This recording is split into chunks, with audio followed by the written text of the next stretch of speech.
வணக்கம்.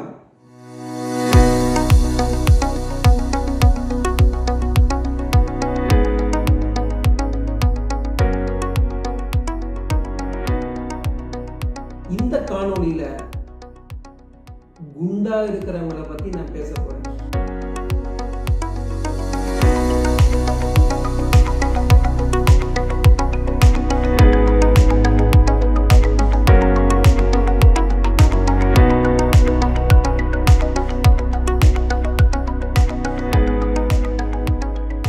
முதல்ல ஒரு பழமொழிங்க, மண்டா இருக்கலாம், குண்டா இருக்கக்கூடாது. இது ஏங்கிறத சொல்றேன், கேட்டுக்கோங்க. குண்டா இருக்கும் பொழுது பல வியாதிகள் நம்மை நோக்கி படையெடுத்து வருகின்றன. குண்டா இருக்கிறவங்களுக்கு இரத்த அழுத்த நோய், பிபி வரக்கூடிய வாய்ப்பு அதிகம். குண்டா இருந்தால் சர்க்கரை அதிகமாகும் வாய்ப்பு அதிகம். குண்டா இருக்கிறவங்களுக்கு இருதய அட்டாக், ஹார்ட் அட்டாக் வரலாம், பக்கவாதம், ஸ்ட்ரோக் வரலாம், முட்டி வலி பயங்கரமாக இருக்கலாம். இது எல்லாத்துக்கும் உண்டான ரிஸ்கை குறைக்கிறதுக்கும், அந்த மாதிரி ஏற்கனவே இருக்கிறவங்க அந்த ரிஸ்கை நல்லா குறைக்கிறதுக்கும் அவங்க வெயிட்டு குறைக்கிறதுங்கிறது ரொம்ப ரொம்ப முக்கியம். இப்போது குண்டா இருக்கிறவங்களை யாரை நீங்கள் பார்த்தாலும் கேளுங்க, நீங்கள் குண்டா இருக்கீங்களே, நீங்கள் சாப்பாடெல்லாம் கண்ட்ரோல் பண்ணுங்க. டாக்டர், நாங்கள் சாப்பிடவே மாட்டோம் டாக்டர் அப்படின்பாங்க. ஆனால் வெயிட்டு கூடுது டாக்டர். சாப்பிடாம எப்படிங்க வெயிட்டு போடும்? இது நம்மளையே ஏமாத்திக்கிற ஒரு முக்கியமான வழிமுறை. இதை முதல்ல தெரிஞ்சுக்கோங்க. இப்போ உங்கள் வீட்டில் ஒரு சமையக்கட்டு இருக்குது. அந்த சமையக்கட்டில் சாமானா சேருது. ஏன் சேருது? உள்ள நிறைய சாமான் உள்ளே போய் வைக்கிற அளவுக்கு வெளியில் தூக்கி போடலை. இந்த மேஜையை எடுத்துக்கோங்க. இந்த மேஜையில் சாமான் ஜாஸ்தி ஆகுதுன்னா மேலே நிறைய சாமான் வைக்கிற, வெளியில் எடுக்கல நம்ம. அந்த மாதிரி நம்ம உடம்புல கலோரி எவ்வளோ உள்ளே வருது, தினமும் கலோரி எவ்வளோ வெளியில் போகுது. கலோரி உள்ளே வர்ற அளவு வெளியில் வர்ற அளவு எடை கூடிச்சுன்னா கண்டிப்பாக எடை கூடத்தான் செய்யும். இதில் எல்லாரும் ஒன்று சொல்லுவாங்க, நான் ஏன் குண்டா இருக்கீங்க, எனக்கு தைராய்டு இருக்குது. ஆனால் தைராய்டுனால ஒரு 2-3 கிலோ கூடலாங்க, நீங்கள் 10-15 கிலோவில் கூட இருக்கிறீங்க. யுட்ரஸ் எடுத்ததுனால எனக்கு குண்டாயிடுது. இது எல்லாமே சால் ஜாப்புங்க. ஃபஸ்ட்டு அந்த சால் ஜாப்பு செய்யாமல், அது சொல்லாமல், குண்டா இருக்கிறதும் ஒரு வியாதி, அதை நான் கண்டிப்பாக கட்டுக்கு கொண்டு வருவேன் அப்படிங்கிற உறுதியான எண்ணம் உங்களுக்கு வரணும். உணவு எடுத்துக்கோங்க.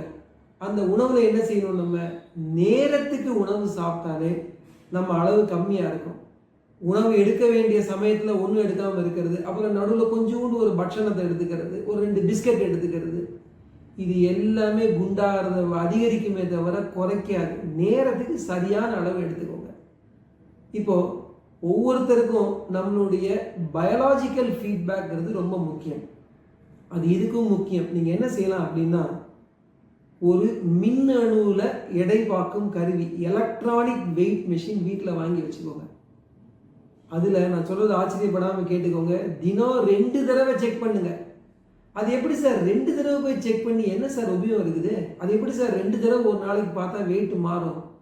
2 தடவை பார்த்து ஒரு நாளைக்குள்ள வெயிட் ரொம்ப மாறாது. ஆனால் தினமும் அதை பார்த்து நீங்கள் ஒரு பேப்பரை எடுத்து நீங்கள் எழுதி வச்சுக்கிட்டீங்கன்னா அது உங்களுக்கு ஒரு பயாலாஜிக்கல் ஃபீட்பேக்காக இருக்கும்.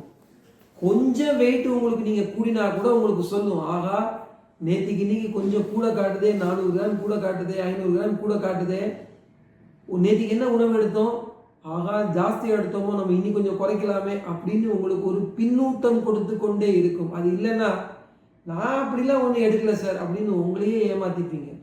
தினமும் பார்த்து எழுதும்போது அது மனசுக்குள்ளே எப்போதும் பதிஞ்சிருக்கும். அதுவும் எலக்ட்ரானிக். ஏன்னு சொன்னேன், நீங்கள் சாதாரண வெயிட் மிஷினா அப்படி நம்ம உடம்பு அப்படி அட்ஜஸ்ட் பண்ணிப்போம், இப்படி திருப்பிப்போம், அதனால தான் சார் இருக்குது, முள்ளு சரியில்லை சார் அப்படின்போம்.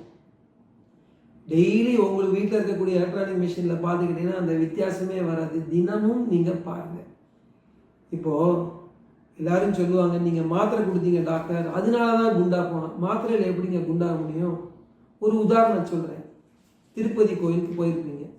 அதில் வர்றதுக்கு பல வாசல் இருக்கும். இந்த வாசல் வழியாக வரலாம், அந்த வாசல் வழியாக தர்ம தரிசனம் சார், இது 25 ரூபா தரிசனம் சார், 100 ரூபா தரிசனம் சார். அது எல்லா தரிசனத்துலேயும் கூட்டமாக வரிசையாக வரும். ஆனால் கடைசியில் பார்த்தீங்கன்னா பகவான் இருக்கக்கூடிய அந்த அறைக்கு நெருங்கும் போது எல்லாம் சேர்ந்து ஒரு வாசல் ஆயிடும். அதான் சொர்க்க வாசல். அது வழியாக தான் நீங்கள் உள்ள போகிறீங்க. அந்த மாதிரி மாத்திரைனால இருந்தாலும் சரி, தைராய்டுனால இருந்தாலும் சரி, எதுவாக இருந்தாலும் சரி, நான் முன்னாடி சொன்னேன் பாருங்க, கலோரி உள்ள கலோரி வெளியில், அதனால தான் வரும். மாத்திரைகள் சில சமயம் உங்களுக்கு பசிக்கக்கூடிய தன்மையை கூட்டும். அந்த சமயத்தில் நீங்கள் என்ன செய்யணும், அதற்கு நினச்சிக்கிட்டு படபட நீங்கள் சாப்பிட்டீங்கன்னா குண்டா போயிடுவீங்க. பசிக்கிற மாதிரி இருக்குதா, அந்த சமயத்தில் கொஞ்சம் சாலட்ஸ் எடுக்கலாம். வெள்ளரிக்காய், தக்காளி, கேரட்டு, வெங்காயம், இது ஒரு நறுக்கி சாப்பிடலாம். ஏன் கொஞ்சம் நெய்யை கூட அந்த சமயத்தில் எடுத்துக்கலாம், பசி அடக்கும். அந்த மாதிரி செஞ்சீங்கனாலே எடை கூடாது. இப்போது எடை கூடனால ஒரு முக்கியமான கஷ்டம் நீங்கள் படுவீங்க. என்ன படுவீங்க? இப்போ ப்ரெஷர் சுகர்லாம் நாங்கள் சொல்லுவோம், எடை கூடுனா முட்டி ரொம்ப வலிக்கும். டாக்டர் முட்டி வலிக்குது டாக்டர், ஏதாவது குறைங்க டாக்டர் அப்படின்பாங்க. மாத்திரை சாப்பிட்டு குறைஞ்சி கொடுங்க டாக்டர். மாத்திரை சாப்பிடும்போது டெம்பரரியாக குறையும். ஆனால் பெர்மனண்ட்டாக குறையணும்னா உங்கள் எடை குறையணும். ஏன் யோசனை பண்ணி பாருங்கள். இப்போது உங்கள் எடை எது தாங்கிட்டு இருக்குது? உங்கள் முட்டி தானே தாங்கிட்டு இருக்குது. ஒரு ஸ்டூல் வாங்குறீங்க, ஒரு புதுசாக கடையில் ஸ்டூல் வாங்குறீங்க. அப்போ அது மேலே நிறைய எடையெல்லாம் ஏற்றுவீங்க. ஒரு 15 வருஷம் கழிச்சு என்ன செய்வீங்க? டே ரொம்ப ஏற்றாதரா, அந்த ஸ்டூல் பழசுரா, அது முட்டி உடஞ்சி கீழே விழுந்துருண்டா. இப்போ உங்களுடைய ஸ்டூல் என்ன? உங்கள் முட்டி தானே. அது மேலே நீங்கள் எடையை குறைச்சா தானே சரியாகும். வலி வந்து எப்படி மாத்திரை சாப்பிட்டு சரியாக முடியும்? இன்னொரு உதாரணமும் சொல்கிறேன் கேளுங்க. நீங்கள் ஒரு ரயில்வே ஸ்டேஷன் போகிறீங்க. அங்கே சாமான்லாம் எடுத்துக்கிட்டு ஒரு பிளாட்ஃபார்ம்லேருந்து அடுத்த பிளாட்ஃபார்முக்கு எல்லாத்தையும் தூக்கிட்டு போகிறீங்க. படி ஏறுறீங்க, கையெல்லாம் ரொம்ப வலிக்குது. என்ன செய்வீங்க? வலி உடனே குறையணும்னா அந்த எடையை கீழே வைக்கணும். வாயை திறந்து ஒரு மாத்திரையை போட்டுக்கிட்டா வலி குறைஞ்சிடுமா? உங்கள் முட்டி மேலே உங்கள் எடை உட்காந்துட்டு இருக்குது, அதுதான் வலி கொடுக்குது. அந்த முட்டி மேலே இருக்கக்கூடிய வலியை இறக்குங்க. மாத்திரை சாப்பிட்டு சரியாக நினைக்காதீங்க. அந்த மாதிரி நல்ல நீங்கள் எடையை குறைச்சிங்கன்னா, ரொம்ப முட்டி வலி இருக்கிறவங்க ரொம்ப அந்த சமயத்தில் நடக்க முடியாது. அதற்கு ஏற்ற மாதிரி உணவை குறைங்க.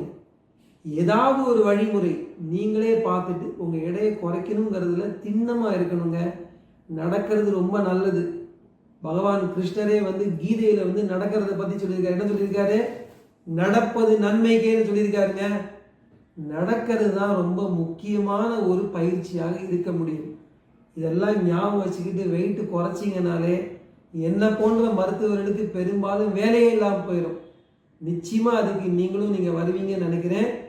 எடையை நம்ம எல்லாருமே குறைப்போம். அதற்குண்டான வழிமுறைகள் நம்ம இறங்குவோம். நன்றி, வணக்கம்.